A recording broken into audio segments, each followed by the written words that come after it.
Entonces ahorita me van a entonces, tú entras un ratito.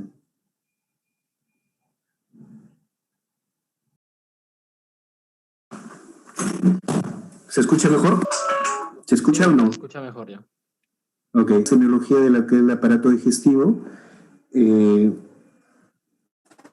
Como puntos importantes, como ustedes les habrán tocado al inicio, que es la semiología, los síntomas y signos de las enfermedades, lo cual los síntomas constituyen las molestias o sensaciones subjetivas y los signos son pues las manifestaciones físicas que tiene la enfermedad, ¿no? Un síndrome, conjunto de síntomas y signos, y una enfermedad nosológica constituye pues esto la causa de este síndrome o problema de salud que tiene el paciente, ¿no? Esto lo toco brevemente, claro que eso ya lo han tocado ustedes. La semiotécnica y la técnica de la búsqueda del signo y la clínica propedéutica constituye pues la parte para lo cual ese es el objetivo de que todo estudiante pueda saber de acuerdo a los síntomas y signos, poder interpretarlos y poder llegar a un diagnóstico de lo que tiene el paciente. Constituye entonces el interrogatorio, que ustedes ya lo han visto, la anamnesis en historia clínica. Principalmente hay que tener una buena relación médico-paciente. En la parte digestiva constituye la gran parte, es muy importante, muchas de las veces constituye la anamnesis, que es fundamental. Si lo comparamos también físico, mucho más podemos llegar al diagnóstico simplemente con una buena anamnesis. Y los exámenes constituyen tanto la laboratorial, ecografía y funcional, pues como para ayudar a su diagnóstico, ¿no? Entonces la anamnesis gastrointestinal, primero como recomendaciones vamos a tener que incitar al paciente a un relato espontáneo, con preguntas ya características. Ese paciente va a la consulta y ustedes tienen que mencionar qué le ha pasado, que son palabras ya que lo van a escuchar, o por qué vino a la consulta y qué es lo que más le molesta.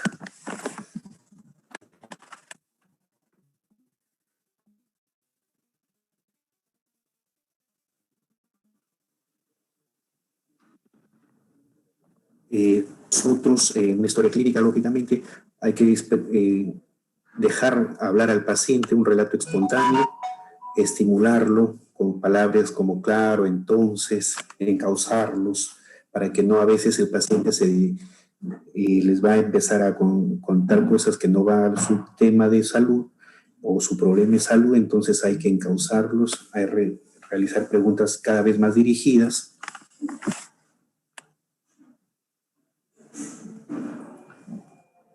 Hay que, más o menos con lo que nos está diciendo, el paciente, hay que tratar de nosotros de poder y a ir armando nuestro algoritmo, nuestras presunciones diagnósticas y poder mencionarles ya preguntas mucho más específicas de su problema, ¿no?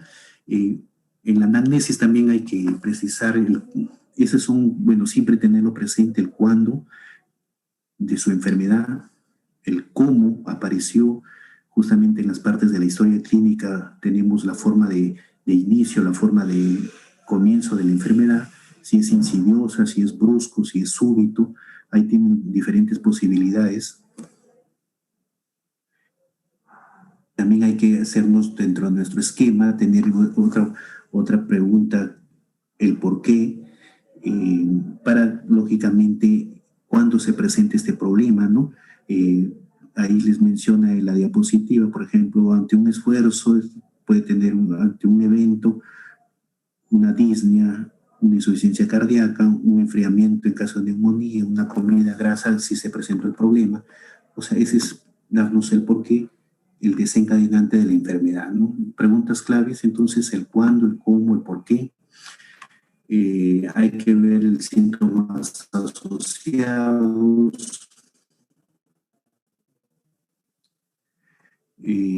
También escuchar qué idea tiene el paciente sobre su propio enfermedad, es esto, la posibilidad de, o tratan de darle una explicación, que puede ser, mucho tiene que ver a veces la medicina natural o que quieran darle una explicación a su problema, pero no hay que tratar de contradecirles o combatirlo, ¿no?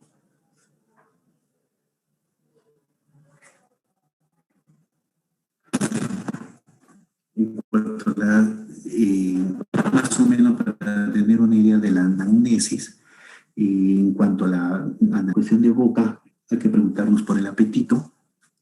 Desde cuando usted está enfermo ha tenido cambios en su apetito, hiporexia, baja en el apetito, o no tienen apetito, anorexia, o parorexia, tener esto, eh, extraños, alimentos extraños que ingieren a veces los pacientes, o una exagerada estimulación en cuanto al apetito, ¿no?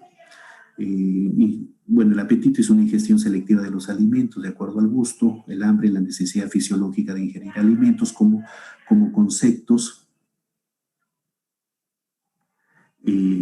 Preguntaremos si mastica bien los alimentos, preguntaremos el mal aliento en el caso de la cavidad oral.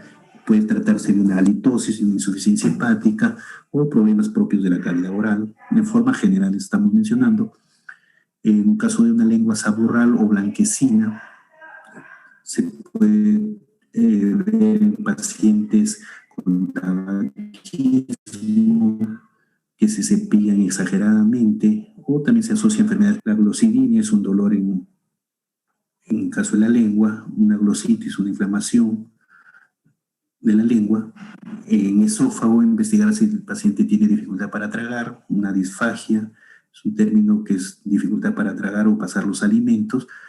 Lógicamente las preguntas desde cuándo tiene la dificultad, con qué alimentos, en qué parte del esófago se le atoran los alimentos, la disfagia es constante o intermitente, si ha presentado dolor, si es inferior, constante, si es inferior, intermitente, es una disfagia dolorosa, o un tercio medio de divertículos a ciertos pólipos, ¿no? O sea, eso es más o menos para tener a dónde puede estar ubicada la dificultad o el estrechamiento de este esófago, ¿no?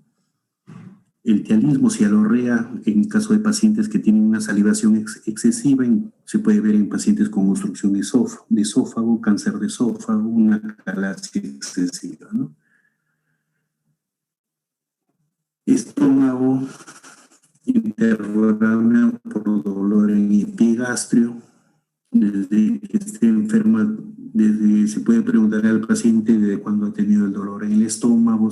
Si hay un vómito hay que ver el tipo, la frecuencia, la cantidad, si es un vómito de retención, si es cíclico, si es con flema blanquecina, puede uno pensar en una gastritis, flemas amarillentas, cálculos vesiculares, verde oscuro, una obstrucción intestinal por debajo del ángulo de Treis, o fecaloideo, que nos indicarían una oclusión intestinal.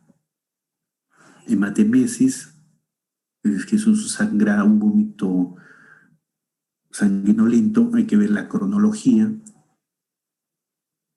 la frecuencia, la cantidad, el color. En todo sangrado siempre hay que tener una idea de qué cantidad se ha vomitado, sangre, con qué frecuencia, el color, si es rojo rutilante, si es un color vinoso, o si es un color, como se dice, borráceo, como la borra del café, ¿no?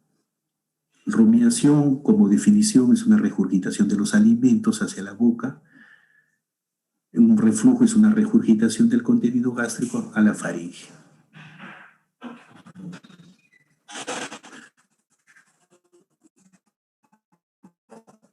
Pirosis, que constituye un ardor retroesternal, una quemazón retroesternal. Hay una actitud que el paciente se coge a nivel retroesternal, se coge, perdón, el pecho a nivel anterior, es generalmente postprandial, inmediata, o también se puede presentar en forma inmediata o nocturna, muy asociado. Este es un síntoma y un síntoma en la que selectivamente se asocia a enfermedad por reflujo. Las agruras es un ardor en epigastrio, o la vinagrera, lo conoce el paciente. La aerofagia, que constituye una ingestión de aire en forma excesiva. Tomadores de gaseosa, chicles. Una plenitud gástrica, o sea, una llenura. Se ven pacientes con gastritis, cáncer gástrico, pero la diferencia es que lógicamente en uno hay pérdida de peso, hay anemia, y en el caso de la gastritis hay también esa sintomatología, pero no hay ni pérdida de peso ni anemia generalmente, ¿no? A nivel de intestino delgado, en cuanto a la anamnesis, tenemos el meteorismo, la acumulación de gases. Hay que preguntar desde que está enfermo, desde cuándo se ha sentido balonado.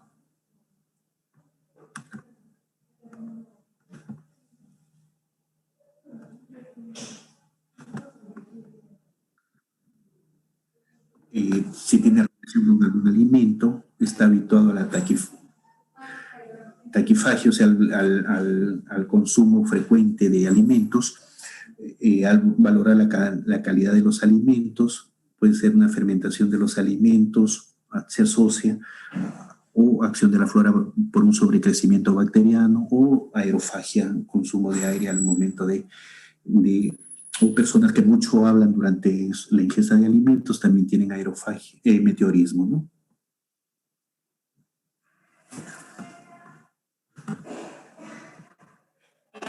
Cuando en la anamnesis también, si hay eliminación de los gases a niveles vía oral, vía rectal, preguntaremos si la eliminación de gases mejora el meteorismo. Si el paciente no elimina por vía rectal, puede estar asociado a un hilo paralítico, o sea, a un peristaltismo o una obstrucción intestinal, lógicamente, pero tiene que haber otros síntomas, signos, dolor abdominal, distensión, ausencia de eliminación de gases, o a veces asociados a náuseas y vómitos, dependiendo si es alta o baja la obstrucción intestinal. Melena, que constituye una defecación de sangre digerida, en un color de la melena, pues tiene una característica que es de color negro como la brea.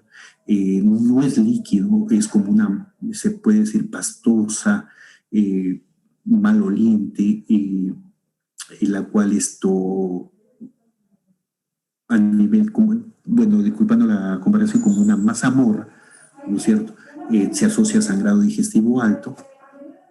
Cuando hay un tránsito intestinal acelerado, el sangrado digestivo puede dar un color rojo vivo, lo cual puede estar asociado pues a un tránsito acelerado, y lógicamente si es un tránsito acelerado es masivo, y también debe haber caída de la presión arterial o hipotensión, o el paciente se choca, ¿no?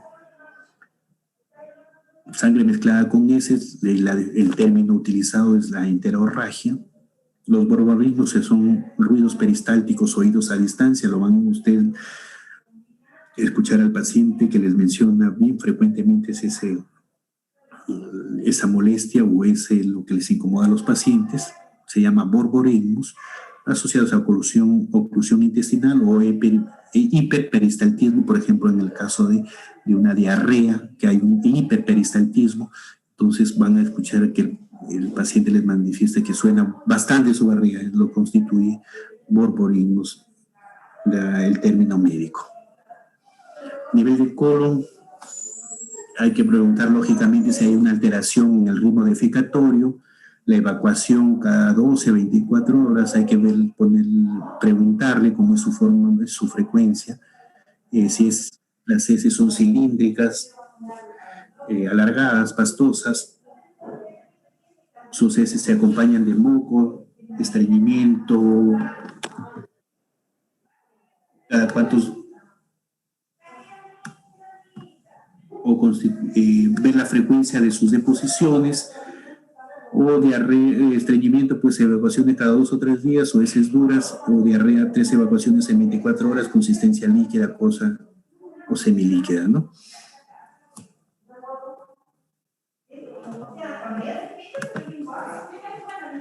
Hay que ver, bueno, en la coloración de las heces, pues un color verdoso o un color amarillo se asocia, bueno, porque generalmente amarillento es lo normal, ¿ah?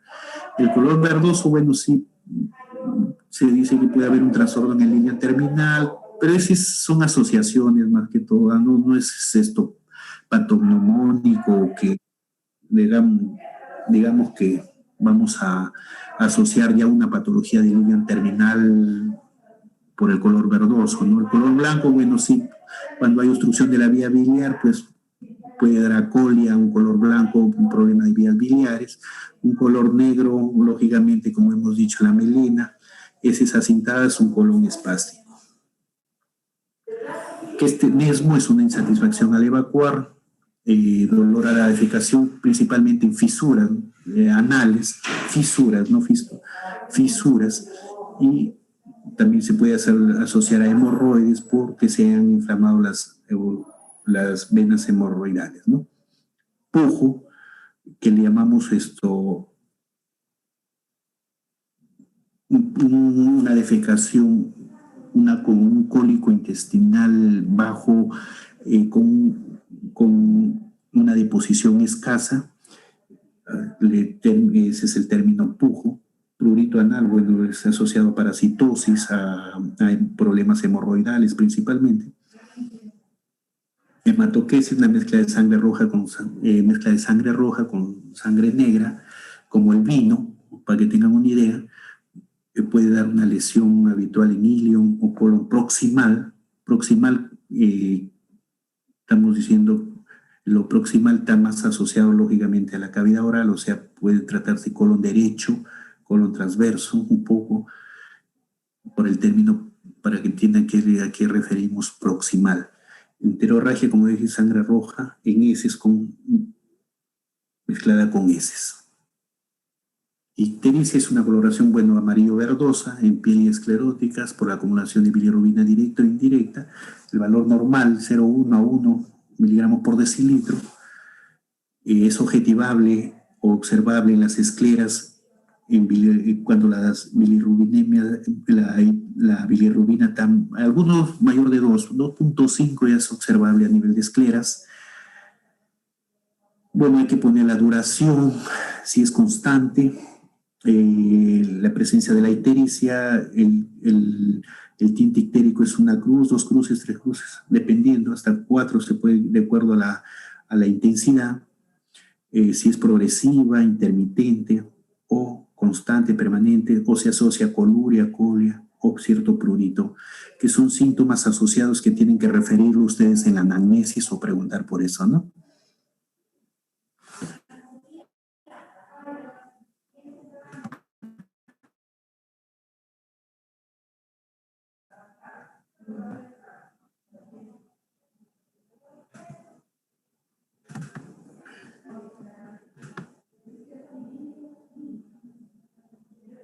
Entonces eso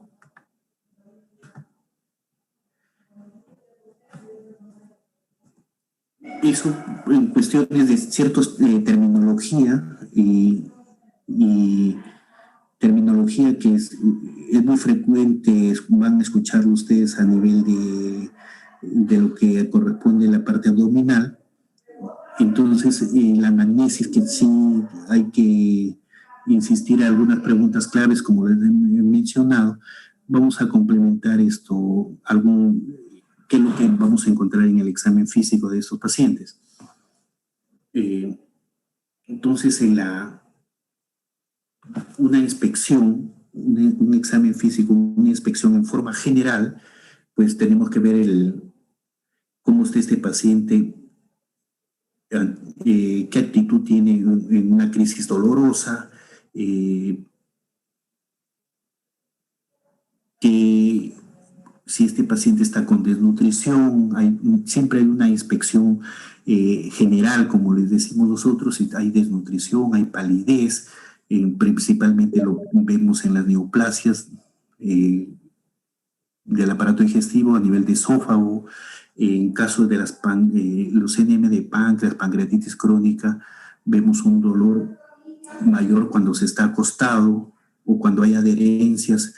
Este paciente pues toma el paciente lo vemos con inflexión o ciertos procesos peritoneales agudos. Este paciente refiere a un abdomen en tabla. Es una inspección, como les decía, en forma general, ¿no? Y cualquier movimiento le constituye dolor o defensa, o una tos, el paciente hace resistencia. Entonces, en forma general, hay una fases también de dolor. Entonces, todo eso constituye una inspección general en la parte de la semiología abdominal, ¿no? La ictericia, como le hemos dicho, bueno, ustedes lo van a ver a nivel de conjuntivas y veo del paladar, o sea, se da en escleras y en mucosas y también en piel, ¿ok? Bueno, semiológicamente, cuando ven ustedes síndrome ictérico, les van a mencionar, pero ya la terminología hay una ictericia flavínica asociada a enfermedades hemolíticas, rubínica, que quiere decir que es un rojizo, amarillo rojizo en enfermedades hepáticas, verdínica en las obstructivas de la vía biliar y hay, bueno, también las melánicas, también hay una ictericia melánica en la cual es por la oxidación ya de la bilirrubina en piel. Entonces, eso también es una ictericia melánica. Las pseudoictericias, bueno, ciertos colorantes, cierto consumo, o carotenos, pero esos, ¿saben qué? Eso se ve en palmas y plantas de los pies. Palmas no van a ver en escleras, las pseudoictericias. Bueno, las actitudes antiálgicas en los procesos pancreáticos, este paciente NM de páncreas, pancreatitis crónica, pancreatitis aguda, esas son las posiciones que adopta el paciente. En la inspección, bueno, van a ver ustedes los pacientes con cirrosis hepática, una citis, una facies, ustedes ven una desnutrición y edemas, principalmente como una araña, lo comparan como una araña en la que la cavidad abdominal está llena de líquido y los miembros inferiores están adelgazados. Pueden a veces encontrar edemas, pero principalmente la distensión es por ascitis a nivel de cavidad abdominal. Bueno, también semiológicamente puede mencionarse la inspección que puede haber en pacientes y quiste hidratídico del hígado y crecimiento del movimiento del hemotórax. ¿Ok? En cuanto a la parte, ustedes en la parte abdominal tendremos que ver la inspección, si se trata de un vientre globuloso o prominente, asociado a veces a obesidad, edema, meteorismo, principalmente.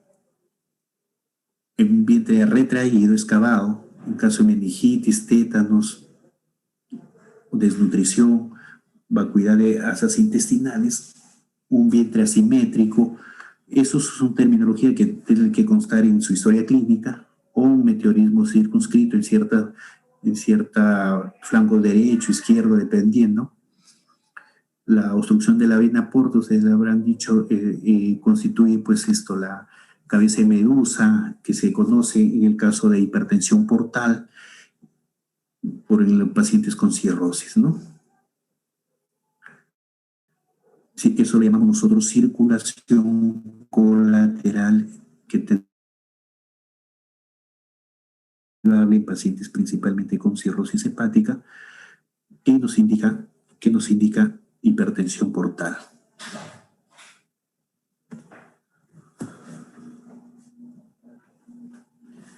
Entonces, cuando la inspección,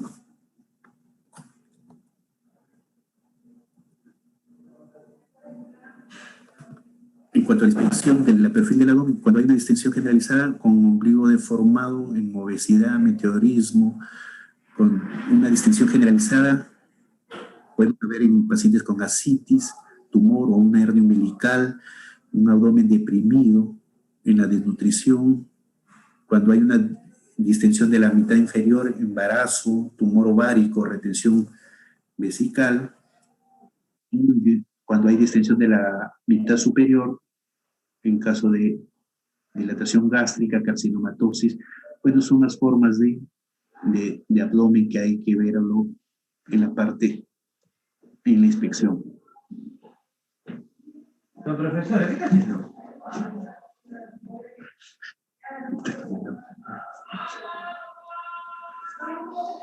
En caso de las hiperperistaltismo, en caso de una, por ejemplo, van a ver ustedes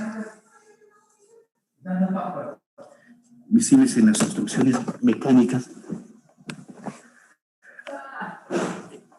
incompletas.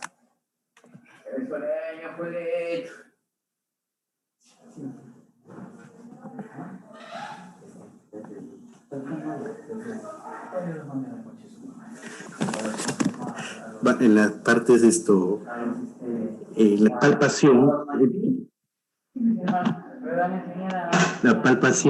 vamos a ver esto es en la parte epigástrica.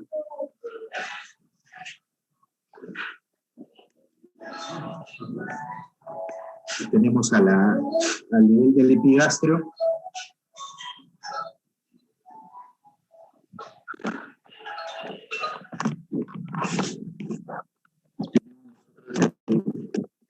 Bueno, anatómicamente saben que en el epigastrio tenemos al estómago, al bulbo, hígado, vesícula y en lo que son esto, las arteria aorta y vena cava inferior. Epicóndrio derecho a nivel de la anatomía, bueno, ustedes como saben, a nivel encontramos hígado, colon, riñones derecho y glándulas suprarrenales derecha.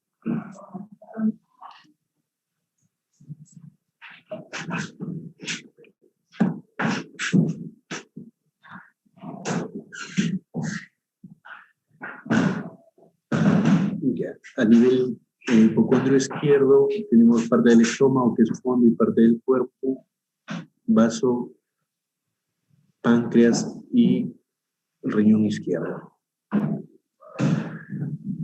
Esto ustedes lo han visto ahí anatómicamente en la distribución. Bueno, ahí tenemos la topografía regional de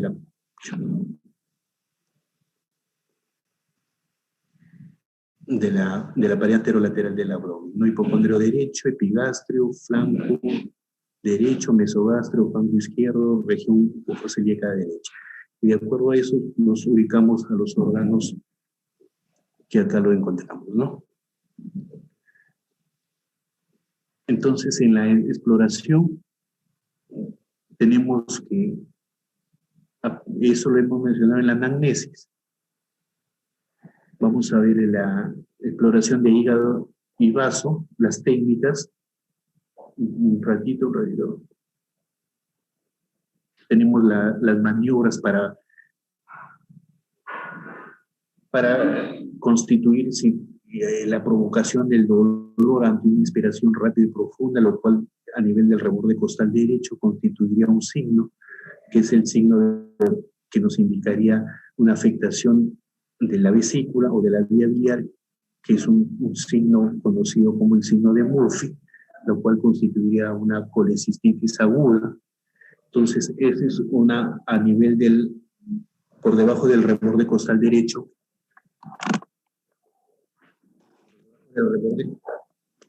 por debajo del reborde costal derecho, a nivel de la línea medio clavicular derecha, a una inspiración profunda, con los dos pulpejos de los dedos pulgar, pues hay un dolor, una resistencia, eso constituye un signo positivo de una afectación de la vesícula o de la vía biliar.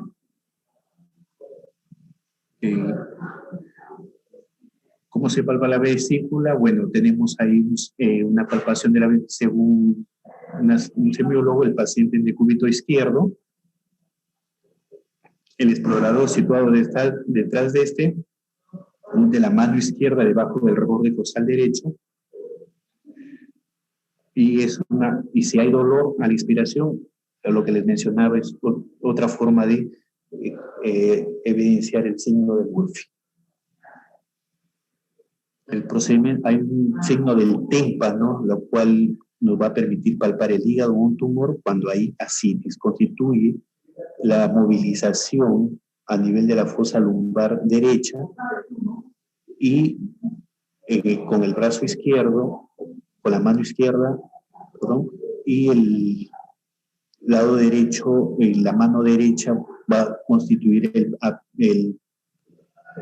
la movilización del hígado. Lo va a palpar la mano derecha, entonces constituye un signo del témpano, lo cual indica que hay líquido y una tumoración a nivel de hígado. La palpación del hígado formativo constituye como es enganchar con las dos manos, indicar que el paciente pueda inspirar. A la inspiración, nosotros hacemos un enganche a nivel del reborde costal derecho.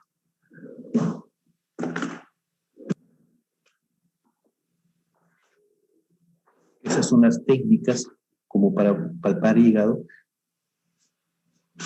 Palpación del hígado. En la palpación del hígado debemos normalmente indicar cómo le encontramos los bordes, qué consistencia tienen, si hay dolor o no hay dolor, si el borde es afilado, si es romo, si hay dolor, como les digo. Y en la percusión se tiene que realizar en los planos anterior, lateral y posterior, lo cual es a la percusión debemos sentir una matidez, se tiene que empezar en los espacios intercostales, a nivel de más o menos del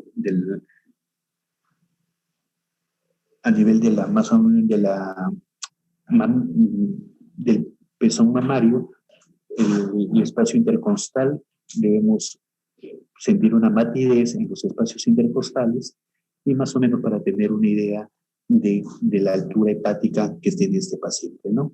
Puede ser anterior, lateral o posterior. Bueno, la palpación, como le digo, hay técnicas, la de Mathieu, la de Glenard, el del enganche.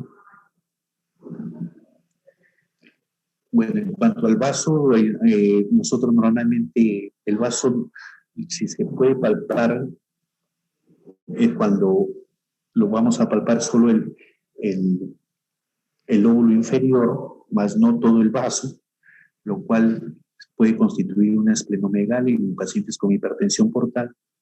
Se va a ver o ciertos pacientes con neoplasias o esplenitis, infartos de la arteria esplénica, ¿no? Bueno, ahí tenemos la técnica, es una palpación del vaso con la maniobra de enganche. Lo que hacíamos en el hígado, lo van ustedes a hacer en el lado, en el hipocondrio izquierdo, con la maniobra de enganche. Con la maniobra de enganche, ¿no? La palpación de vaso en decúbito dorsal es otra técnica. La mano izquierda sostiene y aproxima la pared costal y con la mano derecha tratamos de hacer de que inspire el paciente y tratar de palpar el polo inferior del vaso.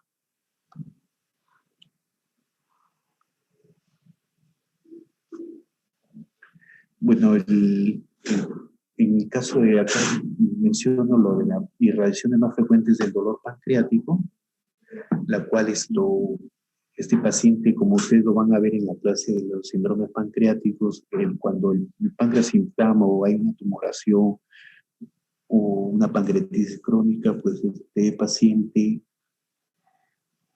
tiene un dolor a nivel en mi abdomen superior, que es conocido como un dolor en banda o en cinturón que se irradia a la espalda, es lo característico, ¿no? Pero también tiene otras irradiaciones hacia los hombros izquierdo o derecho, que son irradiaciones por la inervación que este paciente, que este páncreas tiene, ¿no?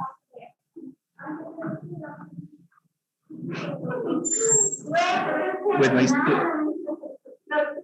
en esta diapositiva, bueno, podemos ver los diferentes puntos dolorosos pancreáticos que el paciente, al hacer presión a estos puntos, él nos refiere dolor, ¿no?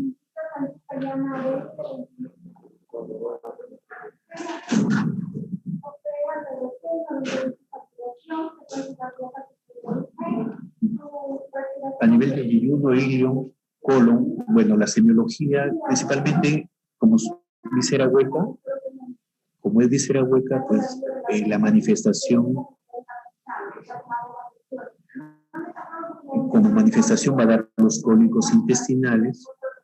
En todo cólico intestinal, pues hay que ver si es rápido, progresivo, intermitente, cómo están los ruidos, si hay palidez, ausencia. Si se trata de esto a nivel de hay oclusiones completas o incompletas, o hay un hiperistaltismo, como les dije en el caso de a nivel de diarreas, tenemos hiperperistaltismos o distensiones muy acentuadas. Principalmente lo que es la semiología de yeyuno, ilio, colon, la manifestación es dolor de tipo cólico, o también cuando hay irritación peritoneal. Cuando hay irritación, pues es el dolor característico de las peritonitis, que es brusco, intenso, como les decía, un abdomen en tabla y ausencia de ruidos y dolores. Ante estos, pues lógicamente uno piensa que hay una peritonitis, una inflamación del peritoneo, ¿no? Bueno, que es difícil realmente, salvo que sea una persona bien delgada, que pues se puede palpar el colon, ya sea transverso, ciego, ya sea sigmoidea, ¿no? La que se llama cuerda cólica, como les vuelvo a mencionar en pacientes adelgazados, pues después en pacientes que tienen son obesos, ¿no? o tienen mucha grasa abdominal o tienen alguna patología intestinal, pues casi no se va a poder palpar lo que son a nivel del colon, ya sea transverso, ciego o hasta sigmoidea.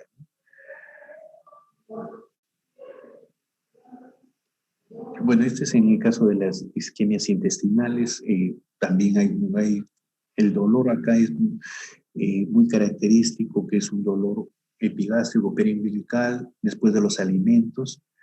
Termina 2 a 3 horas después, no se ve con los alcalinos ni ingesta. Entonces, es lo que se conoce como una angina abdominal. Va a dar a trastornos intestinales y unos adelgazamientos y con alteraciones, incluso a veces, dependiendo del grado de isquemia, con deposiciones sanguinolentas, ¿no? Tacto rectal constituye dentro de la semiología abdominal o digestiva. Tenemos que hacer un tacto rectal en la posición de decúbito lateral izquierdo,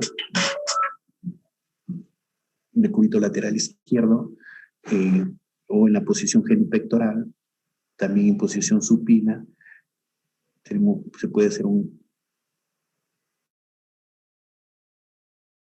examen del tacto rectal, ¿no? Primero la inspección a nivel de región perineal. A nivel de región perineal, vamos a ver lo que es piel y lo que a veces procesos inflamatorios, lesiones dérmicas a nivel de la región perineal, y también ver borde anal, si hay, pues lógicamente, fisuras o lo que son las fístulas que se ubican a nivel de borde anal y región perianal, ¿no? Y vamos a ver en el tacto rectal y en el del tono, el esfínter anal, lo cual puede estar hipertónico o hipotónico, o ciertas atonías que vamos a ver esto en los ancianos desnutridos, o ciertas hemorroides, se puede en el tacto rectal, o si en mucosa rectal de la ampolla, pues se palpa alguna tumoración a nivel rectal que es frecuente, fecaloma, y hay que dejarlo constado en la historia clínica, el dedo de guante, si está con sangre o esos colores amarillos, ¿no?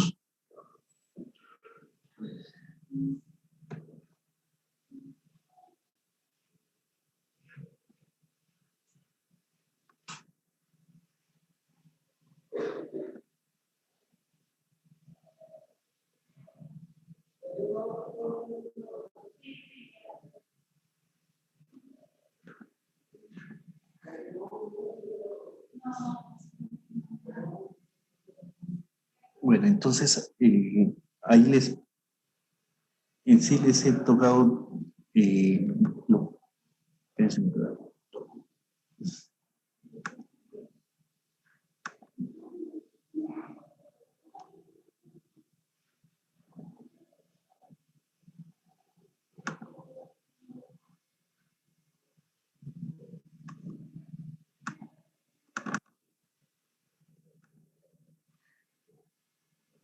entonces, si tuvieran alguna pregunta, pasa que ese es más práctico, lógicamente, para la técnica de palpación de vaso, hígado, ver los signos, principalmente en el examen físico, pero en forma general ahí he mencionado las técnicas y qué cierta patología se puede ver, ¿no? La anamnesis, que es importante también, en la que se puede ya saber cierta terminología que van a escuchar ustedes en el aparato digestivo, ¿no? Si tuvieran alguna pregunta, a ver, o les recomendaría ahí en cuanto a semiología el libro esto de Massey o Suros, principalmente, ¿no? Que son los libros, bueno, que son más semiología, ¿no? Lo que es la cavidad, lo que es el aparato digestivo. ¿Tienen alguna pregunta?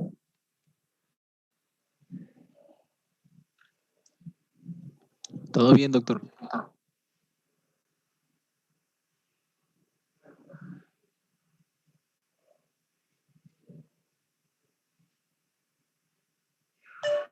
Espérate, Joseph. Hola.